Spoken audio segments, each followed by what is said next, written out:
ملیح آباد اتر پردیش کے جوش ملیح آبادی کے شہر حیدرآباد سے بڑے دلچسپ مراسم تھے۔ جوش ملیح آبادی کا اصل نام شبیر حسن خان تھا۔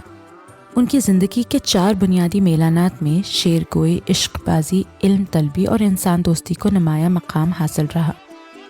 انہیں امراؤ جان ادا کے مصنف مرزا ہادی رسوا کی بھی رفاقت نصیب ہوئی، جس سے ان کا ذوق مطالعہ پروان چڑھا اور علم کی دولت نے انہیں شاداب کر دیا۔ اب جب جوش کے نصیب انہیں حیدرآباد لے آئے تو ان کی طبیعت نے شہر حیدرآباد کی فضاؤں میں رنگا رنگی قبول کی۔ تقریباً 10 برس کا طویل عرصہ دارالترجمہ حیدرآباد میں گزارا اور اسی دوران انگریزی سے اردو میں حیات بیکن اور شیکسپیئر کا بھی ترجمہ کیا۔ لیکن جوش انقلابی طبیعت سے مجبور تھے۔ حیدرآباد کے نظام کے خلاف ہی نظم کہی اور حیدرآباد سے شہر بدر کر دیے گئے۔